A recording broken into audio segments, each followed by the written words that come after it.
Hey, what is going on, guys? Talk Norwich City here, back for another video. Today we're going to be discussing Kyle Lafferty and whether he's had enough chances at Norwich City Football Club. So let's get straight into it.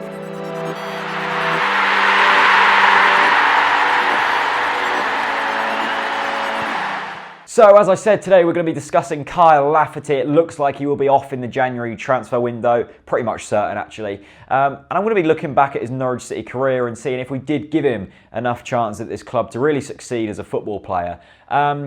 He came into Norwich City. I must admit I wasn't a massive fan of the signing. He'd been going around sort of causing a bit of trouble at the clubs he'd gone to. The boss who managed him before he came to Norwich City said he was a bit of a ladies' boy, you know. Not a lady boy. No, he's not a lady boy. He likes ladies and that causes him a bit of trouble. But, Lafferty's, we all know, he's a bit of a lad.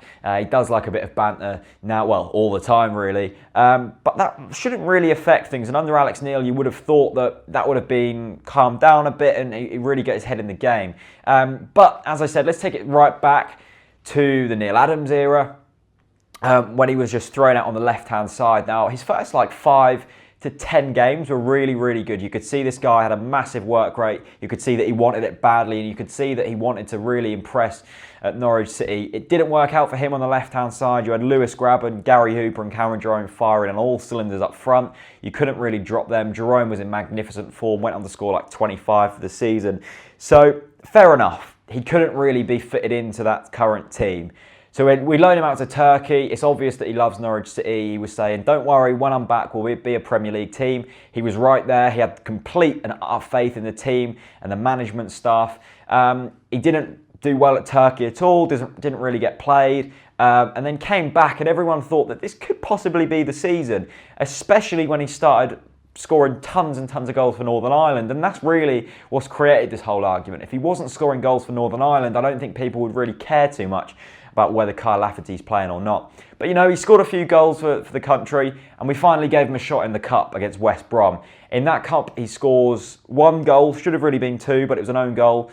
So we'll say 2 goals pretty much. And just completely ran the show for the 30 minutes he was on the pitch. Now, then we dropped him the week after. Now, for me, after that Kyle Lafferty performance, you've got to throw him in the league, for me. He's performed well. He's fit. He kind of fits into the style of football we play with the big man up top. Good in the air, quick, really quick. I think he's probably a tiny bit quicker than Jerome. But for me, that West Brom game was sort of the turning point. When you've performed so well, made such an impact in that game, and not been selected for many games after that, that probably indicates to me that he isn't in the manager's plans, and that kind of came to surface when an evening with Alex Neal a couple of weeks ago, hosted by the wonderful Simon Thomas.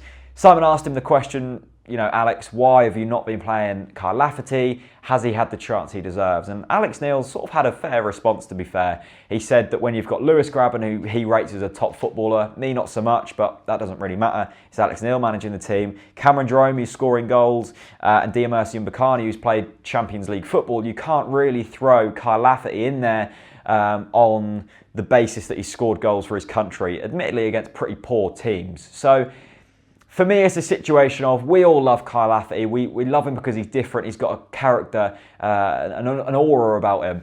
But when you look at it, and you have to be ruthless as this league is he cut out for the Premier League? Probably not. He's a bit of a walk-in yellow card, and his goals that he scored for Northern Ireland haven't come against the best opposition. But I genuinely think that at another team, if he's the main man, he's the main centre forward, he will score you tons and tons of goals. He's been linked with Leeds. I think he does really, really well there under Steve Evans. I like Steve Evans as a manager. Leeds have picked up their form a bit now. They're still not the most stable club in the world, but they're certainly doing better than they were. If you put Kyle Lafferty in that Leeds team, I think he'll bag you 15, 20 goals a season. For me, anyway, that's what I think. I could be proved completely wrong, and it's all about up here with Kyle Lafferty. If you get his mindset right, if you get him, playing football and that's it, you've got a fantastic player on your hands. But unfortunately for me, I don't think Kyle Lafferty has really... He hasn't had the correct chances, but we've had other players who've been doing better than him, and that's what it boils down to. He hasn't had his chance because he's had players in and around him performing better week in, week out than him. So that's my thoughts on Kyle Lafferty. If you guys have any thoughts, please do feel free to leave it in the comments. I'd love to hear your guys' thoughts. I know this is going to be a fairly mixed bag. Some people love Kyle Lafferty, some people absolutely hate him. So, I love Kyle Lafferty, but I think it's kind of my age and generation that loves Kyle Lafferty. The older fans don't really seem to like him, which is completely fair enough. Anyway, thanks for watching. Leave a like, share it about social media if you've enjoyed. I'll see you later. Peace out.